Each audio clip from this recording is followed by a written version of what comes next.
Na nikwambia kwamba hii ni kanisa ya watu wote. Hii sio kusanyiko ya dini, maana hata wakati nimehubiri hapa sijawahi muambia mimi ni wa kanisa gani. Maana mimi sio mtu wa dini wa kutangaza jina la kanisa. Mimi natangaza Kristo.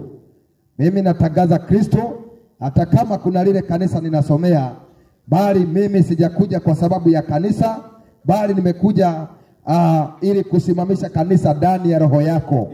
Maana kila mmoja ako na kanisa ndani ya roho yake. Yes. Na hiyo ndio kanisa ambayo nataka tunene, kanisa iliyo katika roho yako. Yes. Nanyi ninawapenda, maana nanyi ninaona sio watu wengi wa dini. Maana ninaona mkiwa hapa na najua ya kwamba kuna mahali ambao mnashiriki, lakini mnaona vizuri tusikie neno la Mungu, kwa sababu Mungu ni mmoja na tunasoma katika Biblia. Kwa hivyo hiyo ni upendo mkubwa, na hiyo ni heshima ambayo tunashukuru na kukuheshimu pia. Haleluya. Siku ya leo nataka tujifunze kuhusu roho wa Mungu. Roho wa Mungu. Na katika mada yetu inasema ya kwamba ushindi katika roho. Ushindi katika roho. Maana hapa tulio katika dunia, kila mmoja anataka kushinda. Yaani kila mmoja anataka kuweza. Lakini kuna mambo ambayo haitawezekana pasipo roho wa Mungu. Haleluya. Tuko katika kitabu ambacho ni cha Zekaria. Zekaria pale 4, Zekaria 4:6. 4:6, tusikie vile Mungu anavyosema katika jina la Yesu. Zekaria ni 4:6. 4:6. Aha. Umeshaiona? Aha. Inasema hivi, Zekaria pale 4:6. Umeipata? Inasema hivi, kisha akaniambia hili neno la Bwana kwa Zerubabeli, sio kwa uwezo wala sio kwa nguvu, bali ni kwa roho yangu, asema Bwana mwenye nguvu zote. Amen. Haleluya. Amen. Huyu ni Zerubabeli, na Mungu anamwambia ya kwamba atakuja kushinda na atakuja kupewa ushindi katika maishani mwake. Lakini Zerubabeli anauliza, nitashinda namna gani?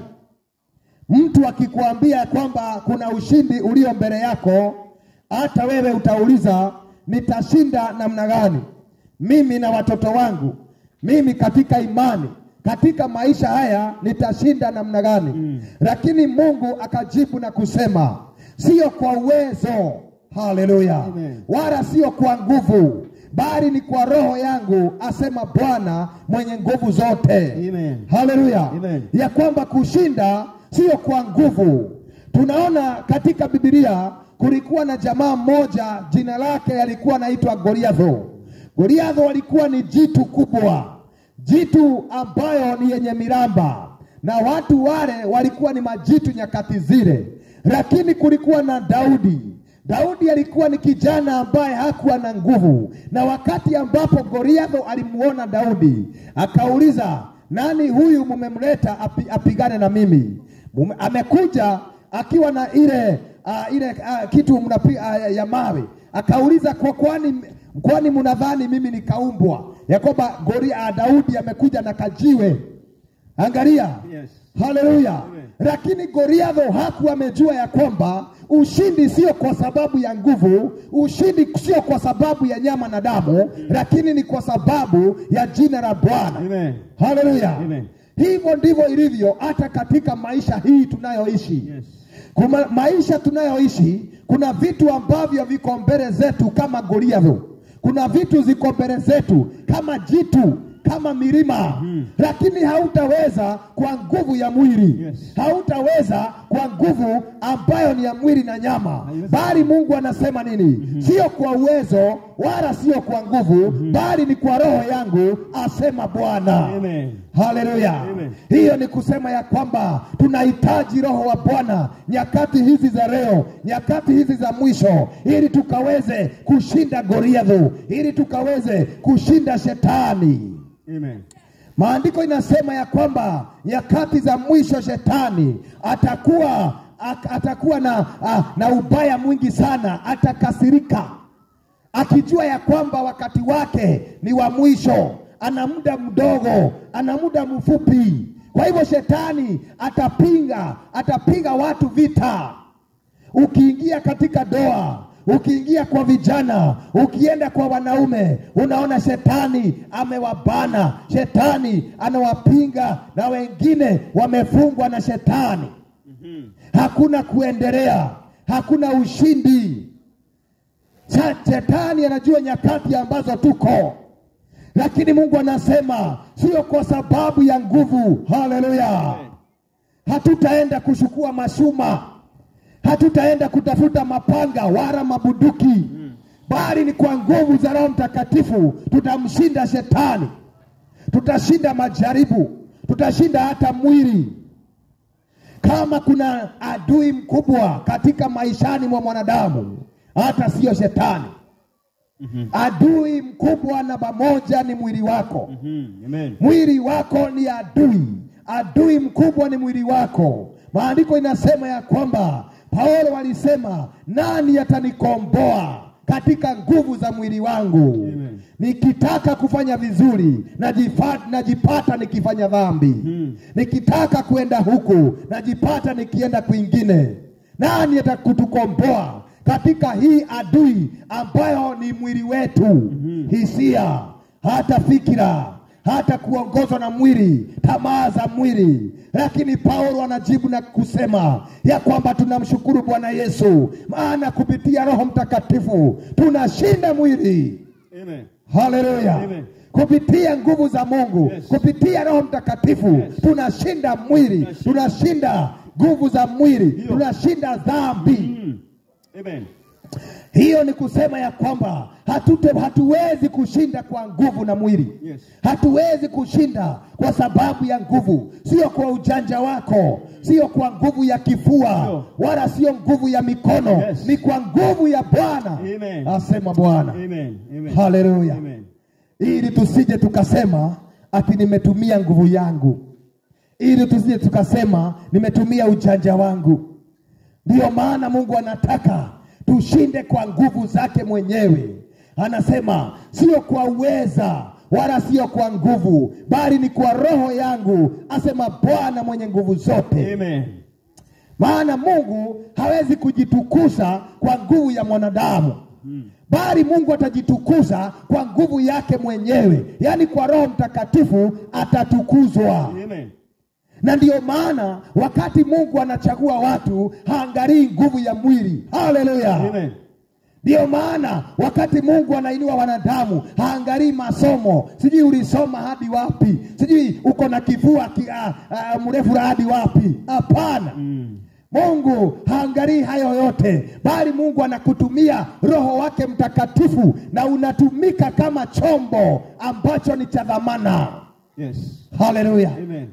Yaani ukitumika, ukiongea, watu wanauliza, huyu jamaa na hakusoma, ameongea, ametoa wapi hii masomo?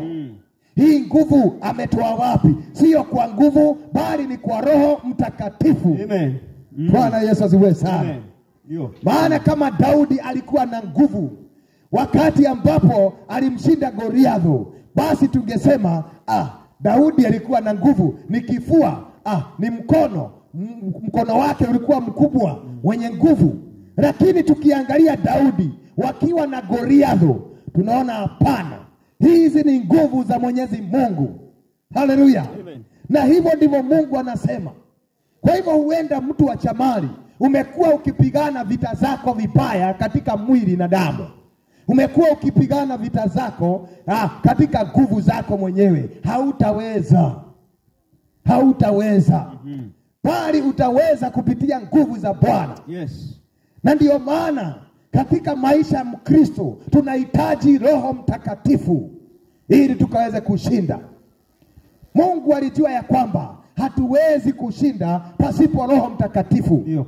Mungu alijua ya kwamba mwili wetu, nguvu zetu zinaishia mahali. Tunafika mwisho. Haleluya. Amen. Na ndio wakati mwingine Mungu huwa anaruhusu mwanadamu, wewe ujitese, Wewe ujaribu kuenda huku na kule hadi wakati utafika mahali ujisalimishe, umesema Mungu nimechoka.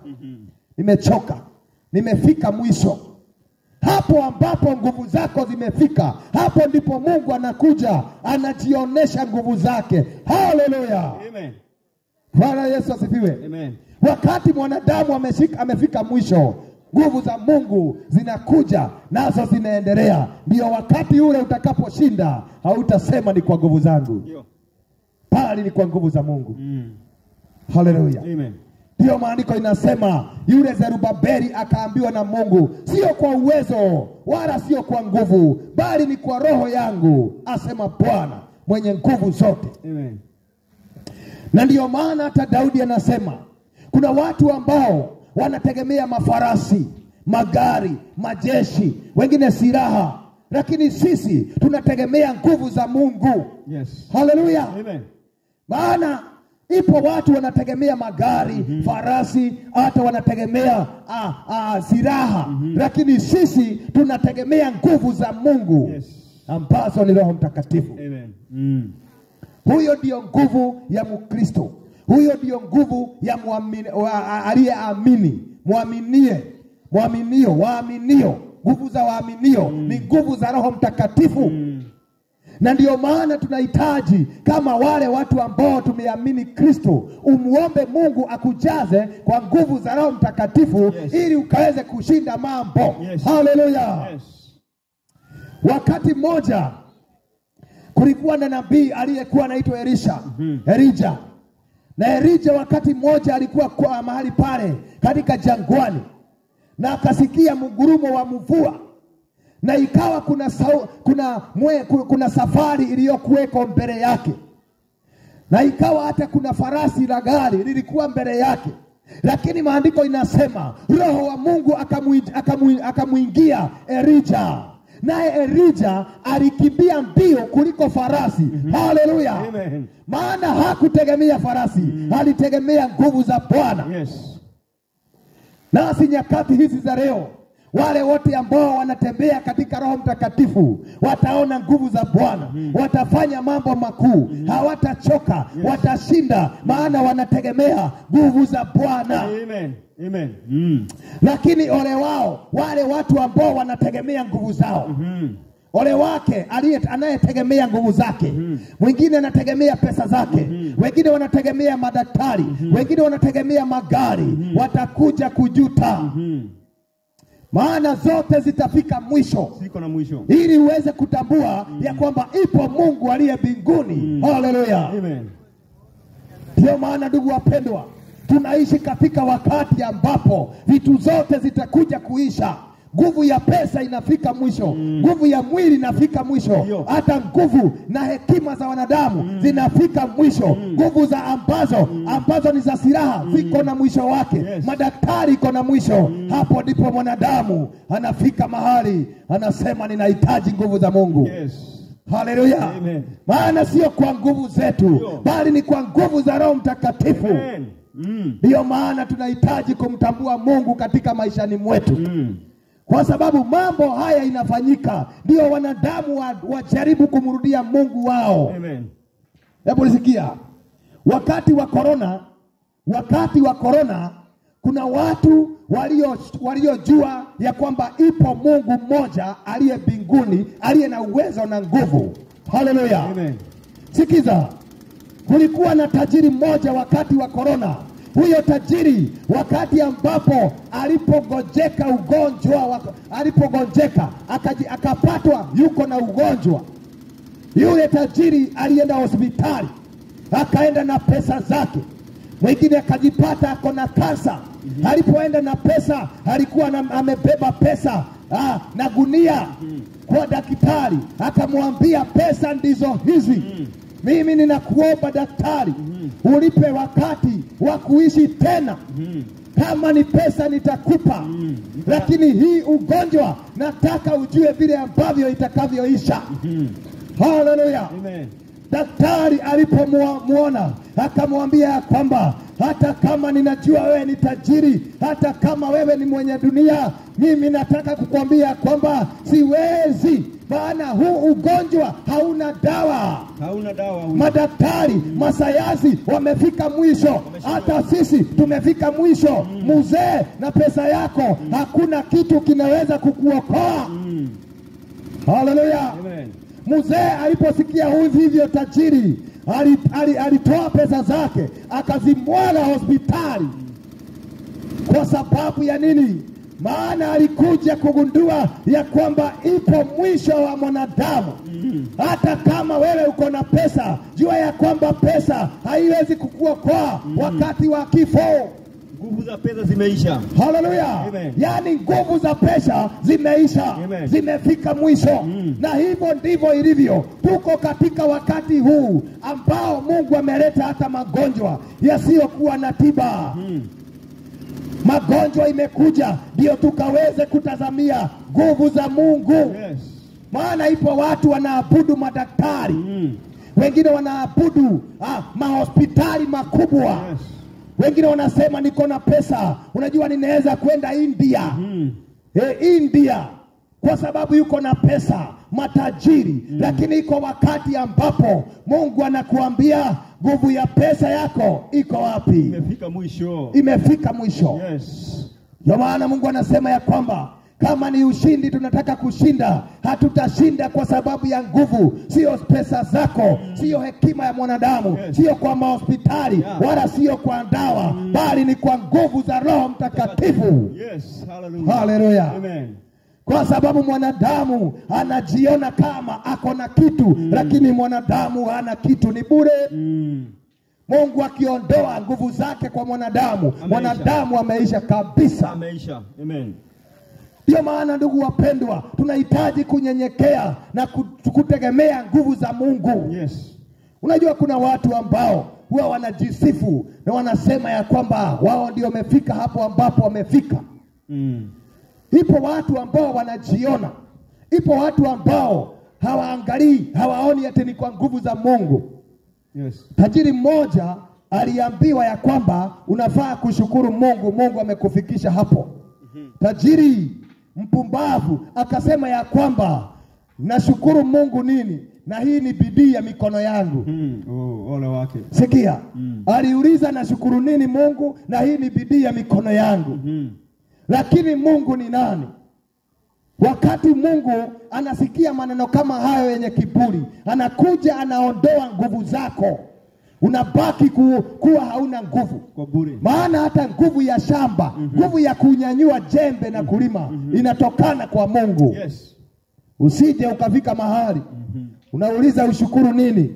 Umwambie Mungu nini? Maana ni nguvu zako, ati ni bidii yako. Hapana. Hakuna kitu mwanadamu anaweza pasipo nguvu ya Mungu. Amen. Hallelujah. Amen.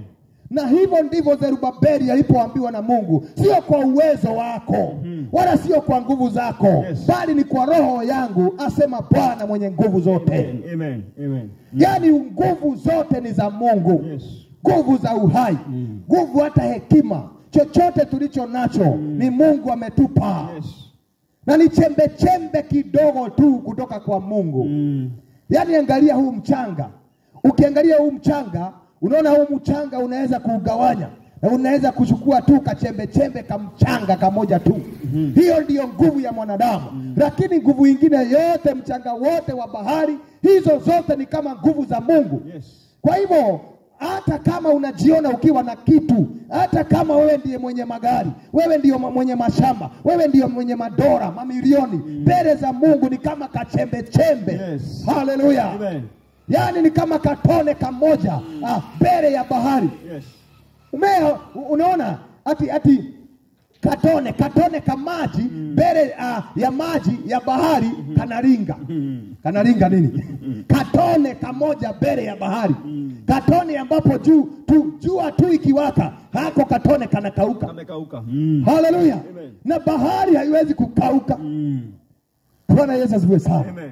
Yaani kuna mambo ambayo inafaa mwanadamu anyenyekee, aone nguvu za Mungu. Tuache kujiona, bali tuone sio kwa nguvu zetu, ni kwa nguvu za Mungu aliye hai. Yes.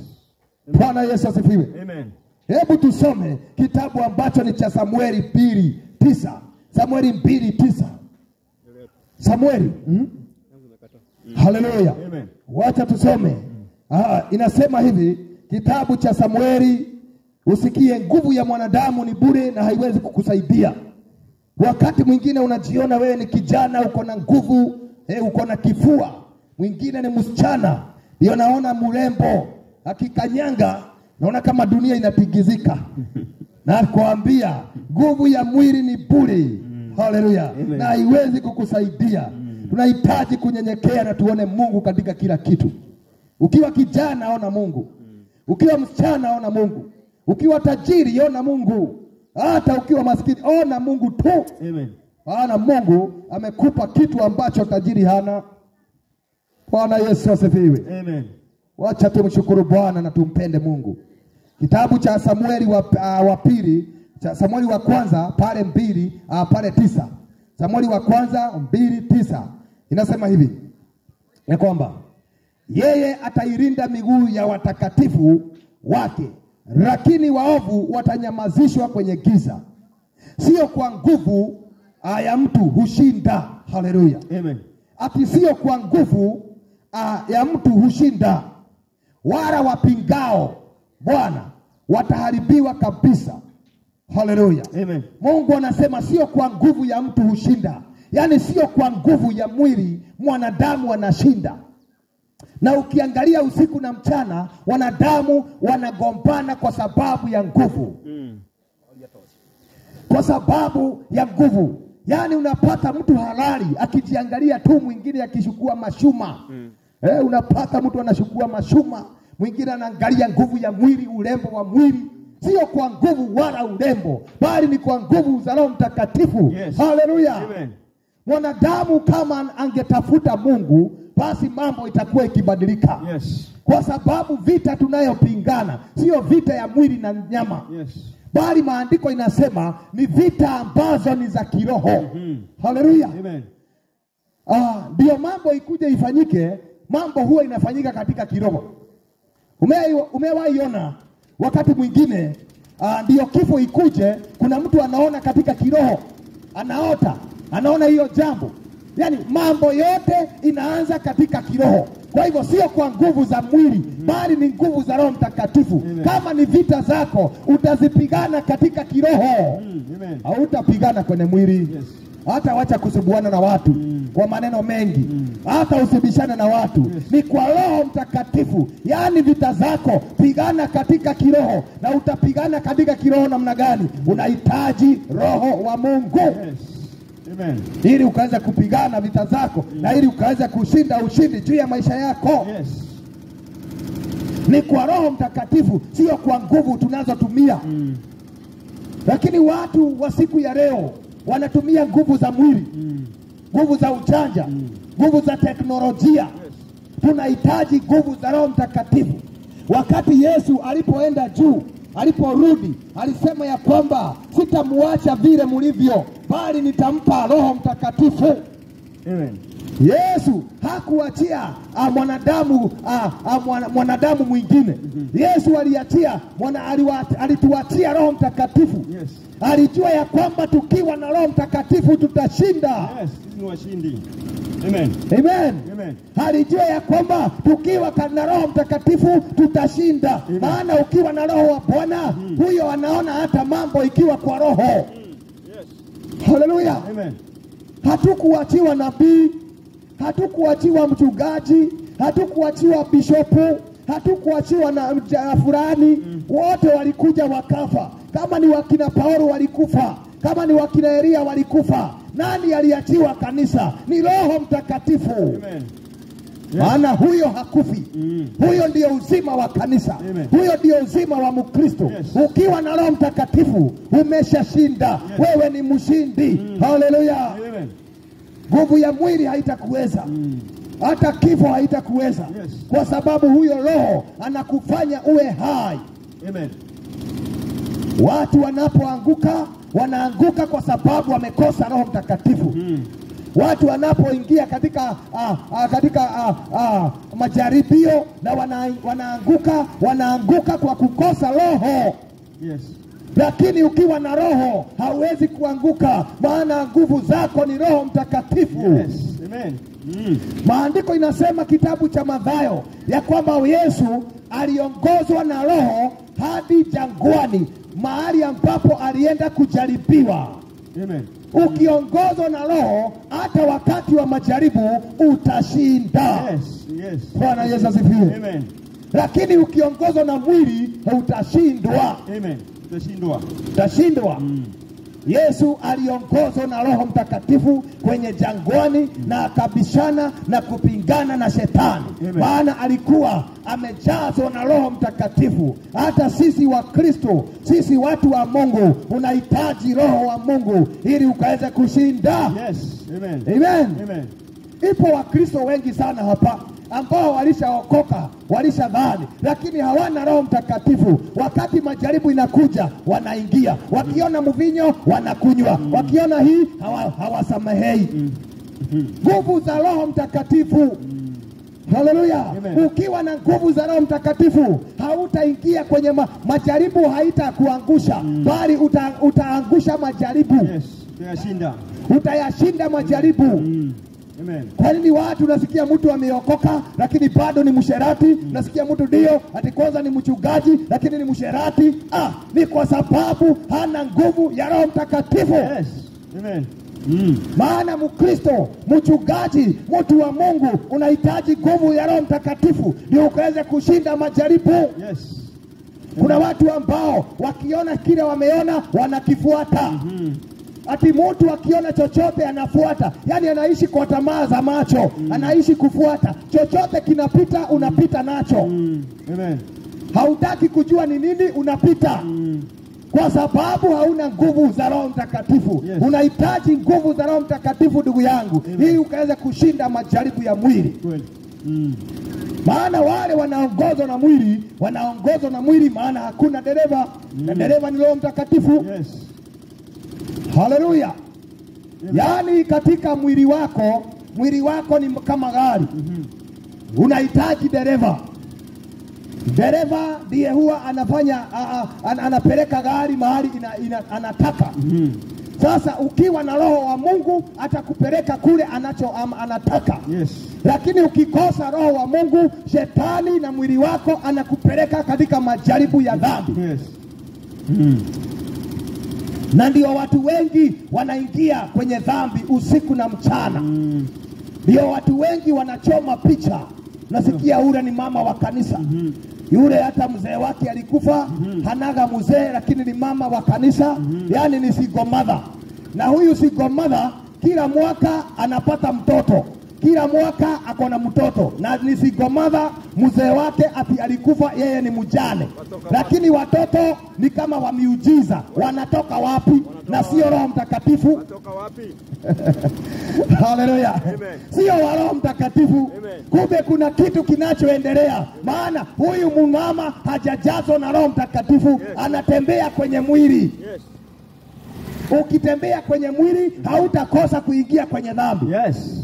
Lakini ukitembea kwa Roho Mtakatifu utafaulu dhambi. Dhambi haitakuwa tisho kwako.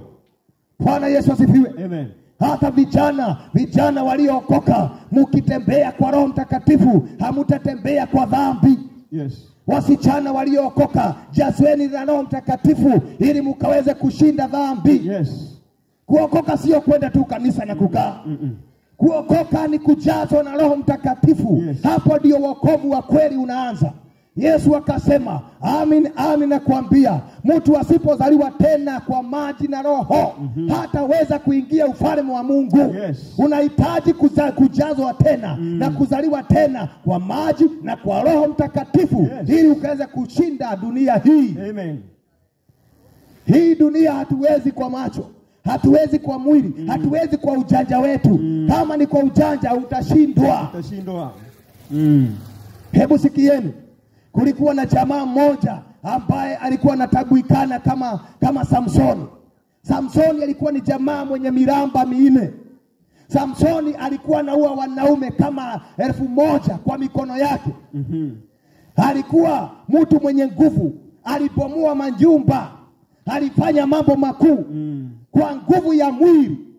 Lakini hebu sikia, lakini aliangushwa na msichana mmoja jina lake Jezebeli. Alikuwa anaitwa Delila.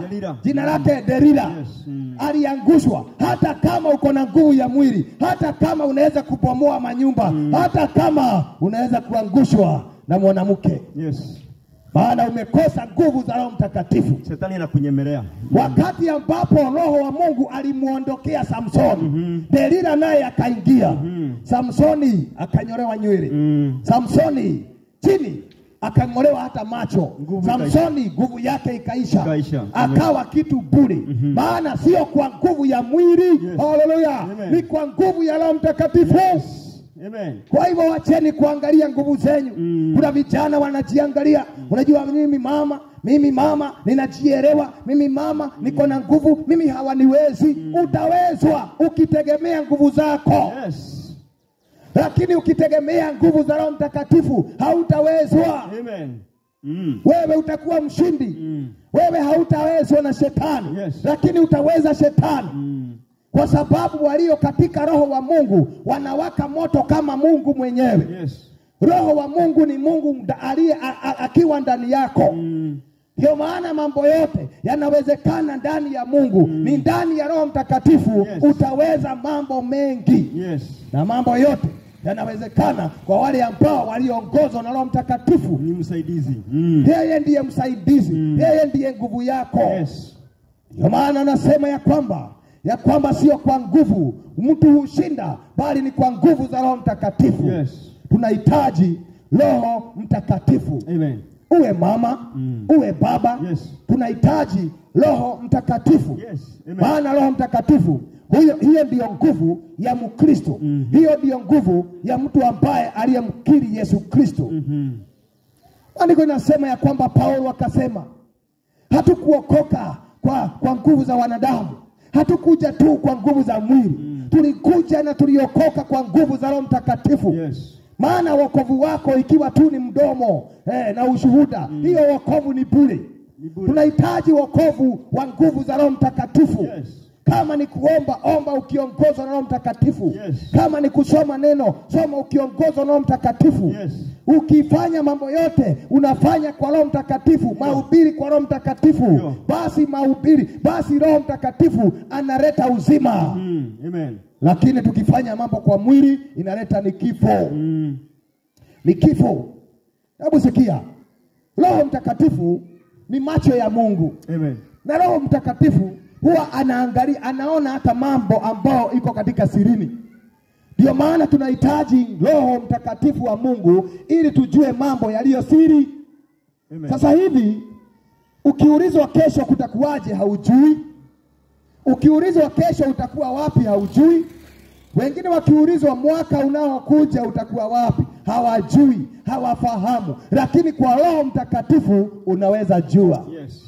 Hallelujah. Amen. Na ndio maana hauwezi kupangia mtu aliye katika Roho wa Bwana. Ndio. Huyo hauwezi kumpangia. Utampangia hii njia, lakini yeye ataongozwa hii njia. Yes. Hauwezi kumfumania.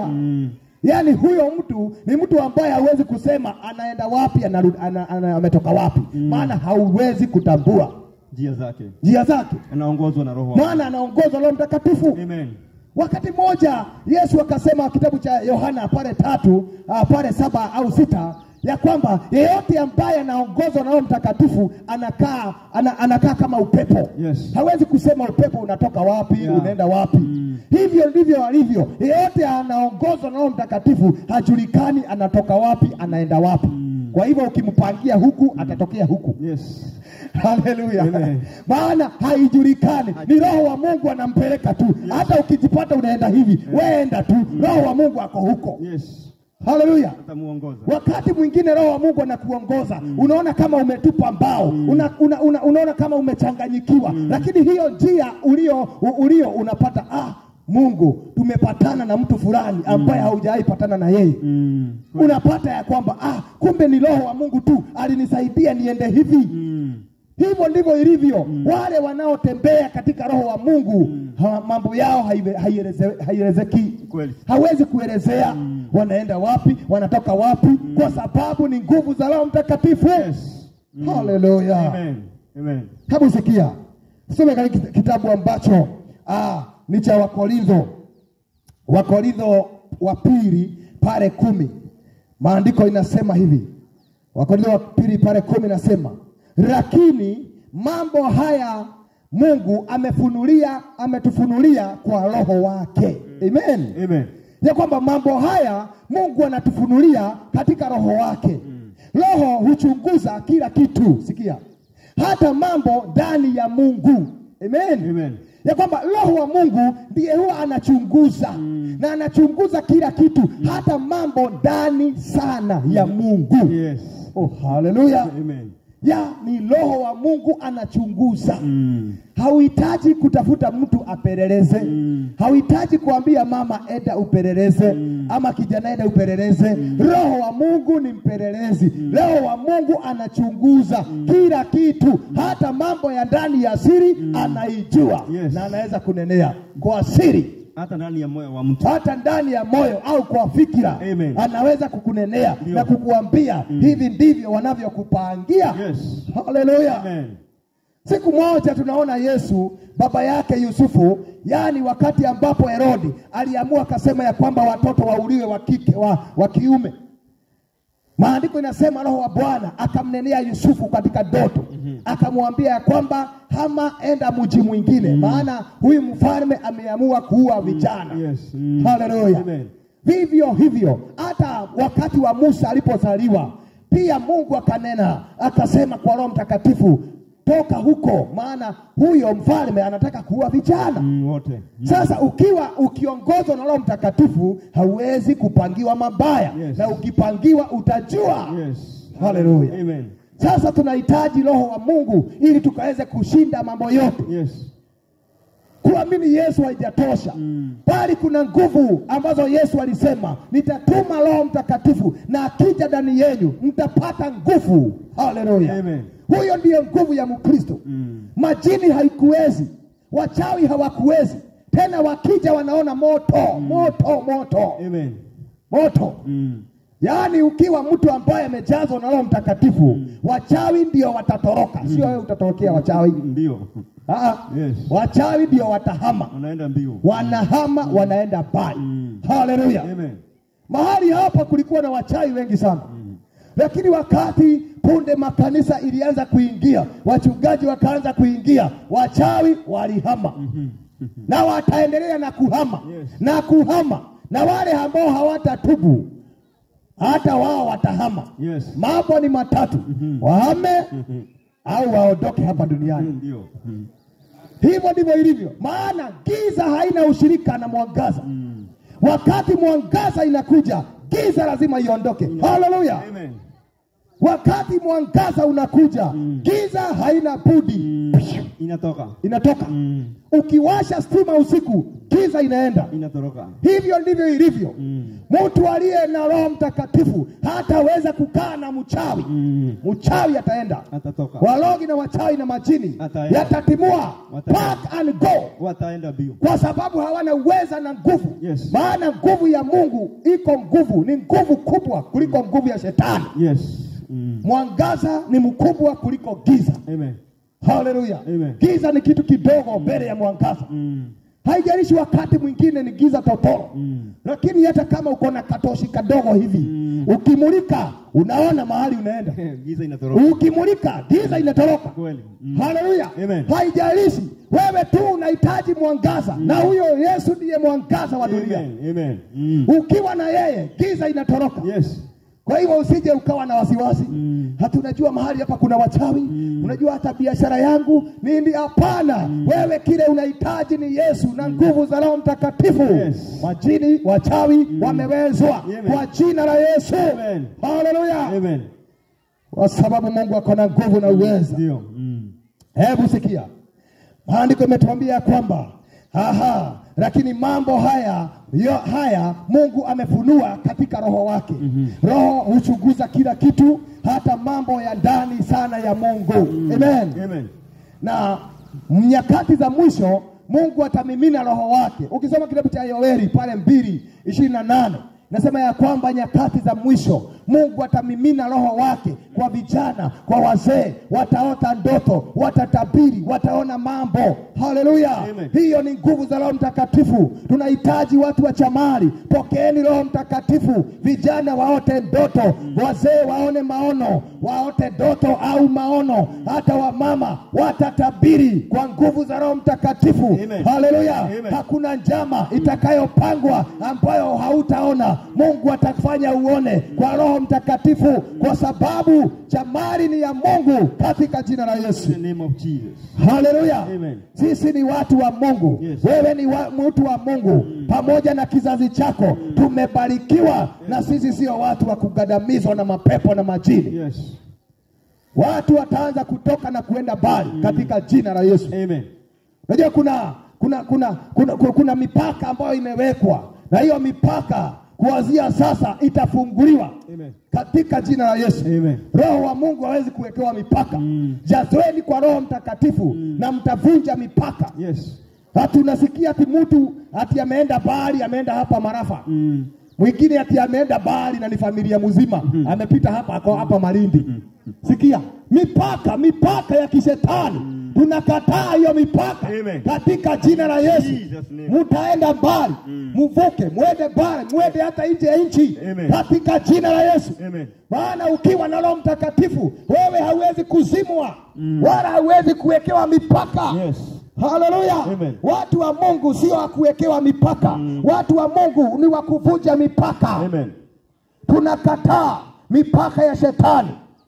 Maandiko inasema kulikuwa na ukuta ule ambao ulikuwa umewekwa Jericho, na ukuta ule ulikuwa unazuia watu wasije wakapita. Hivyo ndivyo ilivyo. Kuna ukuta na kuta ambazo huwa zinazuilia watu. Wanazuiliwa, watoto wanazuiliwa. Ati mtu akimaliza anakaa na randa tu pale, ni kama tu ile umbwa ya kijiji tu, unaiona tu hapa tu kwa nyumba. Hawezi kupita hapo. Hapana, tunavunja hiyo ukuta katika jina la Yesu. Ni wakati wa kuvunja ukuta.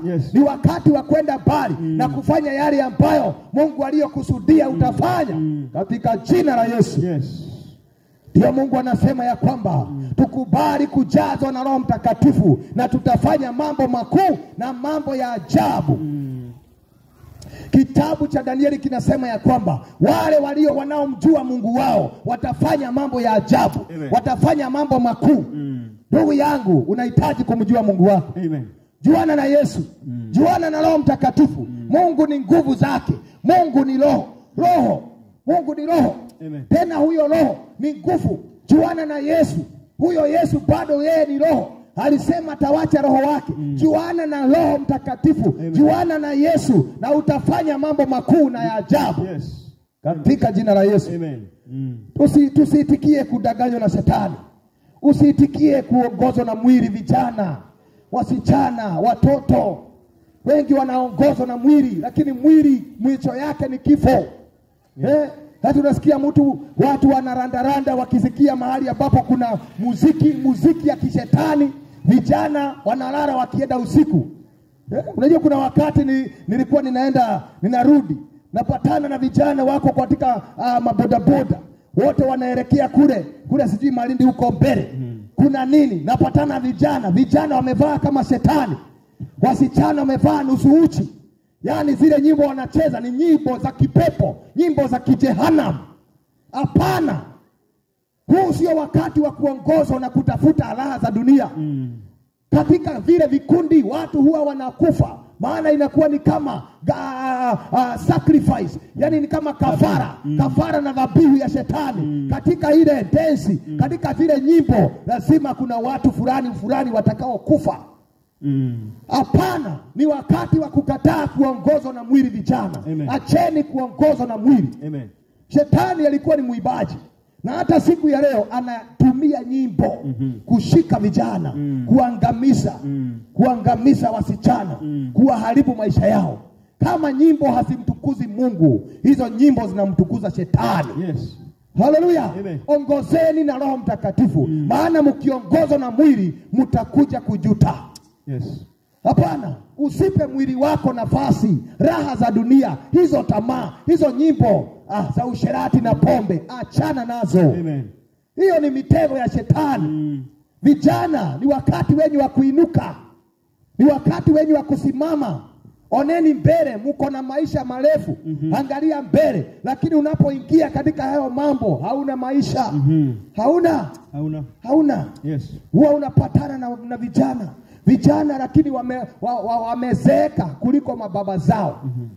Maana madawa na ulevi. Hiyo ndio maisha. Yaani hata unaangalia baba yake akona sura. Lakini kijana mwenyewe hana sura. Maana ameharibiwa na madawa na ulevi. Hapana vijana, okokeni. Mtambue Mungu na mtafanya mambo makuu na ya ajabu. Yes. Hallelujah. Amen. Hebu sikia kitabu ambacho ni cha Proverbs, yani kitabu cha Mithali. Usikie maandiko inasema kuhusu roho. Roho ni macho. Huyo roho, ukiwa na roho, hiyo ni macho. Macho ikiwa kwa roho yako. Sikia kitabu cha Mithali pale 20. Mithali 27 inasema hivi: taa ya Bwana huchunguza roho ya mwanadamu. Sikia, huchunguza utu wake wa ndani. Amen. Hallelujah. Ya kwamba taa ya Bwana huchunguza roho wa mwanadamu na huchunguza utu wake wa ndani. Hiyo taa ni roho wa Mungu. Roho wa Mungu akikuja ndani yako, ukiwa wewe ndio mzee au wewe ni mama, inachunguza roho yako. Kama kuna ujeuri, kama kuna dhambi, inakuonyesha jinsi ya kutubu. Yes. Roho wa Bwana ni taa, huchunguza utu wake hata ndani, huchunguza mawazo yako, huchunguza njia zako. Yes. Na ndio maana unawapata ya kwamba kuna watu wengi wanaenda kanisa lakini njia zao, matendo yao hata afadhali shetani. Maofu. Ni shetani. Amen. Afadhali shetani. Vile wanafanya hata shetani mwenyewe anashangaa. Ati hao wameokoka lakini matendo yao hata shetani anashangaa. Kwa nini? Maana hawana Roho Mtakatifu. Kama wako na Roho Mtakatifu, roho ni taa na huchunguza moyo wa mwanadamu, huchunguza utu wake wa ndani. Ukiwa na Roho wa Mungu anafaa kuchunguze matendo unayofanya, unafaa uchunguzwe. Unafaa, Roho wa Mungu anafaa kukanye, akwambie hii hufai kufanya, jinsi hivi haufai. Acha dhambi, acha mzaha, acha. Maana uko na Roho wa Bwana. Hiyo ndio taa. Lakini ukikosa taa, wewe utakuwa ni giza. Hata kama wewe ni mchungaji, hata kama wewe ni reverend, hata kama wewe ni bishop, hata kama wewe ni nabii, ukikosa Roho wa Bwana, wewe ni giza totoro. Uchafu wote ni kwako. Utakuwa ni uchafu. Ndio. Kwa sababu Roho wa Bwana ni taa ya Bwana, inayochunguza mwanadamu, inayosafisha, inayoondoa giza. Unajua ni kama nyumba ambayo haina taa. Hiyo nyumba utapata iko na uchafu. Kama ni ile ugali ya juzi imewekwa kwa kona. Haleluya. Ya jana. Kwa sababu hakuna taa. Hakuna taa. Lakini ukiwasha taa, huyo mtu anaogopa. Anasema hapana, usiweke taa. Usiweke taa. Wacha tukae tu hivi. Maana ukiwasha taa, utaona maajabu ndani ya nyumba. Ndio. Sasa Roho wa Bwana akiwa ndani yako, hata ruhusu uchafu ukiwa ndani yako. Ndio maana tunahitaji kujazwa na Roho Mtakatifu, ndio tuwe wasafi, ndio tutembee katika usafi na uhaki wa Bwana. Yes. Amen. Hallelujah. Amen. Tunahitaji Roho wa Bwana. Mungu atujaze katika Roho wa Bwana. Katika jina la Yesu. Wacha tusome kitabu ambacho ni cha Yohana 6. Yohana 6:63 inasema hivi. Tunaongea kuhusu Roho wa Bwana na tunahitaji Roho wa Mungu tuweze kushinda. Maana hatutaweza kushinda, hata hautaweza kuingia mbinguni pasipo Roho wa Bwana. Maana huyo ndiye anakukagua. Huyo ndio kukagua, anakukagua katika hii safari. Unajua mchungaji hawezi kukukagua. Usidanganywe. Mimi hata siwezi kukukagua. Lakini Roho wa Mungu akiingia ndani yangu, nitakukagua hadi uulize kwani huyu mchungaji aliniambiwa? Kwani alinijua? Si mimi anaongelea. Ni sababu ya Roho wa Bwana. Sasa yule ambaye anakukagua ni Roho wa Mungu. Ukipata Roho Mtakatifu atakukagua, atakuongoza. Yohana 6:63 inasema Roho ndiye atiaye uzima. Roho ndiye atiaye uzima. Mwili haufai kitu. Sikia. Ati ni Roho wa Mungu anatutia uzima. Maana mwili haufai kitu. Sasa kama mnaongozwa na mwili haufai kitu. Hauna afya. Hauna. Maana ni Roho anayetutia uzima. Maneno haya niliyowaambia ni roho na tena ni uzima. Amen. Yesu akasema, ukisikiza Yesu, maneno hayo unayosikia ni roho na tena ni uzima. Amen. Sikiza neno la Mungu. Sikiza Biblia. Yes. Sikiza hata zile radio tuliwapa. Maana maneno hayo ni roho na uzima. Yes. Ndio maana utapata inakunenea. Ukiwa tu umekaa peke yako unasikia umeguzwa. Maana maneno ya Mungu ni roho na ni uzima. Yes. Na ukiamini neno la Mungu utapata roho na utapata uzima. Uzima. Kweli. Lakini wale watakao kataa neno la Mungu hawana uhai, hawana uzima na hawana roho. Yes. Hawana afya. Na kama hauna roho si wewe umekufa. Hauna afya. Wewe hauna afya. Umedhoofika. Hiyo ni kusema umeshakufa, ni kama mzoga tu. Maana hauna roho. Tunahitaji roho wa Bwana. Tusiwe watu waliokufa. Utapata matendo unafanya nimekufa. Haiko hai kwa sababu hauna roho wa Bwana. Yes. Amen. Amen. Kwa hivyo ukiwa na roho wa Bwana unapata uzima. Amen. Kitabu cha Waroma 8:14. Waroma 8:14. Tusikie ni nani watoto wa Mungu? Watoto wa Mungu halisi ni akina nani? Ni wale wanaenda kanisa. Utasikia. Ni wale wa Kristo. Ni wale walioamini Yesu, utasikia. Mimi sisemi chochote lakini utasikia watoto wa Mungu halisi ni nani. Maana kuna watu wanajiita watoto wa Mungu lakini hawajulikani wao sio watoto wa Mungu. Kwa nini? Waroma 8:14 inasema nini? Kwa kuwa wote wanaongozwa na roho wa Mungu hao ndio watoto wa Mungu. Amen. Haleluya. Amen. Ya kwamba wote wanaongozwa na roho wa Mungu hao ndio watoto wa Mungu. Yes. Amen. Amen. Sasa unahitaji roho wa Mungu kama unataka kuwa roho wa mwana wa Mungu. Ukikosa roho wa Mungu hata uwe nani, umeishi kwa kanisa miaka ngapi, wewe sio mtoto wa Mungu. Amen. Mungu anatujua kupitia roho aliye ndani yetu. Huyo roho ni chembe ya Mungu. Yes. Hallelujah. Amen. Kama vile ambavyo mtoto wako ni damu yako, wewe nawe ukiwa na roho wa Mungu, wewe unakuwa chembe ya Mungu, mtoto wa Mungu. Amen. Amen. Amen. Na ndiyo maana roho wa Mungu, huyo ndio DNA, huyo ndio damu, huyo ndiye dhihirisho ya kwamba sisi ni wa Mungu. Sasa ukikosa roho wa Mungu, Mungu atasema hakujui. Kwa sababu umekosa roho wa Mungu. Ipo makanisa ambao wanapigana na Roho Mtakatifu. Ipo hata hawatakaki kusikia mambo ya roho. Yeah. Hawataki kusikia mambo ya roho. Hata hawaamini ati mtu anaweza kuongea na dini. Hata hawaamini ati kuna miujiza inaweza kufanyika kwa nguvu za Mungu. Kuna watu ambao hawaamini nguvu za Mungu. Yes. Na hao sio watoto wa Mungu. Maana watoto wa Mungu hawawezi kukataa roho wake. Yes. Sisi tulitoka kwa Mungu. Na kama tulikotoka kwa Mungu, tunahitaji kuwa na chembe ya Mungu ndani yetu. Aliye baba yetu. Haleluya. Na sasa hiyo chembe hiyo ni roho wa Mungu. Ukiwa na roho wa Mungu, wewe ni mtoto wa Mungu kwa kweli. Yes. Hata matendo yako itakuwa ya Mungu. Mungu atuhurumie. Mungu atupe roho wa Mungu. Amen. Haleluya. Usikome tu kuenda kanisa. Usikome tu kusikiza lilia Mungu, nipe Roho Mtakatifu. Maana alisema ya kwamba hata mtu akiwa mtu mbaya namna gani, hakuna mtoto wake, baba hawezi kuomba mkate na mtoto alafu baba ampe mkate. Maandiko inasema haiwezekani. Anasema nanyi mkiniomba Roho Mtakatifu nitampa. Haleluya. Kama vile baba akiomba mkate hawezi kumpa mtoto wake mawe. Hawezi mpea mawe. Atachukua mawe. Hai. Huyo labda sio baba.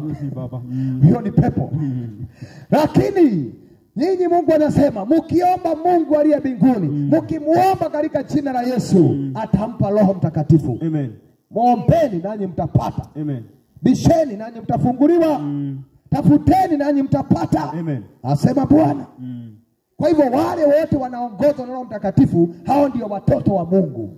Kwa hivyo mnahitaji kujazwa kwa Roho Mtakatifu. Amen. Sio tu kutembea kwa kanisa. Unajua watu wa dini hawana Roho Mtakatifu. Watu wa dini wanaongozwa na sheria za wanadamu na dini. Lakini watu ambao ni wa Mungu wanaongozwa na Roho Mtakatifu. Amen. Haleluya. Kuongozwa kwao ni Roho Mtakatifu. Unajua hivyo? Lakini watu wa dini na itikadi hawaongozwi na Roho Mtakatifu, wanaongozwa na sheria zao.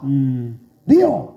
Tunaona ya kwamba kuna watu, unajua kuna mahali ambao tulikuwa tumeenda kupeleka injili kule Tanzania, kule Dar es Salaam, kule ndani Msumbiji. Na wakati tunahubiri kijiji, watu wanatokea namna hivi. Wanatokea wanasikia injili, lakini wakati wanaona wazee wa dini yao, wamama wanaanza kukimbia, wanashika sikati, wanakimbia, watoto wanajificha. Wakiona wazee wa sheria na dini piu, wanapotea. Kwa nini? Maana watu wale waliongozwa na dini na sheria, hawakuongozwa na Roho Mtakatifu. Haleluya. Amen. Unajua mtu aliye na Roho Mtakatifu anaongozwa na Roho Mtakatifu na anatambua huyu anaongea ndani ya Roho Mtakatifu. Lakini ukisikia kanisa watu wanaambiwa msishikize wachungaji wengine. Hata usiende kwa kanisa zingine.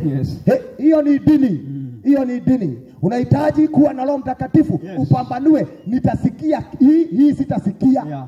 Lakini ukisikia mahali watu wanaambiwa, hata ukisikia msiende, msihubiriwe, kaeni nyumbani. Kwa nini? Kwa nini? Hiyo ni dini, ni sheria za wanadamu. Wewe unafaa kuongozwa na Roho Mtakatifu. Ukiwa na Roho Mtakatifu unapambanua, huyu anahubiri neno, hii sio neno, unaenda. Unafaa kuongozwa na Roho Mtakatifu, sio sheria na dini. Haleluya. Amen. Na tunafaa kuvunja mikakati ya dini. Kwa sababu watoto wa Mungu hawaongozwi na dini na sheria, bali wanaongozwa na Roho Mtakatifu. Amen. Haleluya. Amen. Dini zinazuilia watu wajue ukweli. Maana unazuiliwa usiende kwa sababu hawataki. Maana wakati utaenda utajua ukweli. Ndio. Ukijua ukweli utaondoka katika seli na maprizoni zao. Sasa dini na sheria za wanadamu ni za kukufunga usije ukaokolewa. Amen. Watoto wa Mungu wanaongozwa na Roho Mtakatifu na neno lake. Amen. Kwa hivyo mtu yeyote asikuwekee sheria. Sheria tulio nayo ni Roho Mtakatifu.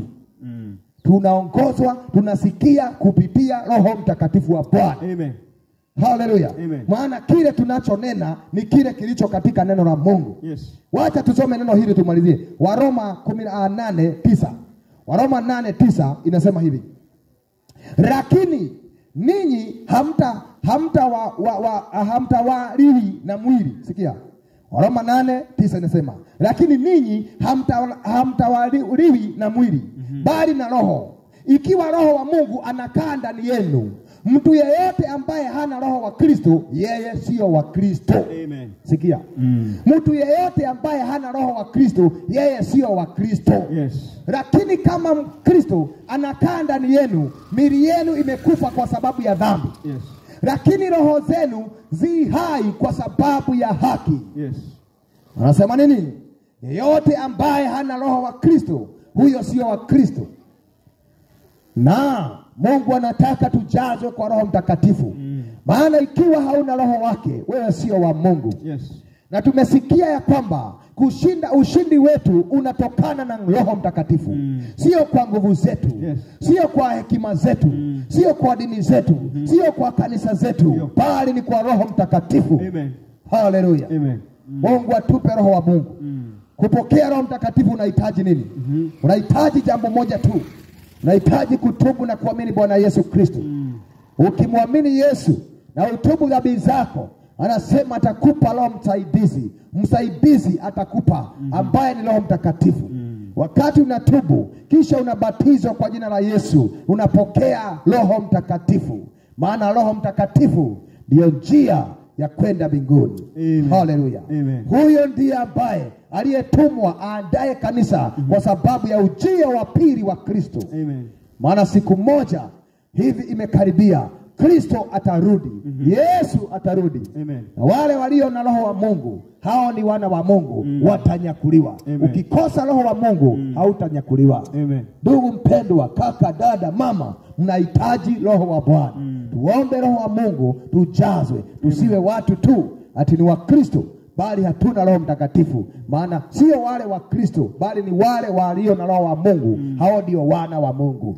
Ipo watu wengi wanajiita wa Kristo. Ukristo kwa jina. Maana unaitwa John, unaitwa Peter, sijui ulibatizwa umepewa hata jina. Hiyo haitakuingiza katika ufalme wa Mungu.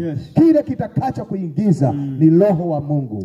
Unahitaji Roho wa Mungu. Huyo ukiwa naye anakuchunguza. Anakuchunguza. Anakuhakikisha umekaa katika vile mapenzi ya Mungu ilivyo. Unapoimba unaimba kwa Roho. Unapoomba unaomba kwa Roho. Unaposoma neno la Mungu unasoma katika Roho Mtakatifu. Na unaelewa unachosoma. Maana Roho ni macho ya Mungu. Na Roho anafanya Biblia iwe hai wakati unaposoma. Ndiposa tunahitaji Roho wa Bwana katika jina la Yesu. Wacha tushukuru na tuombe. Popote ambapo ulipo, wacha tukaweza kuomba na kushukuru katika jina la Yesu. Namisha macho yako tuombe.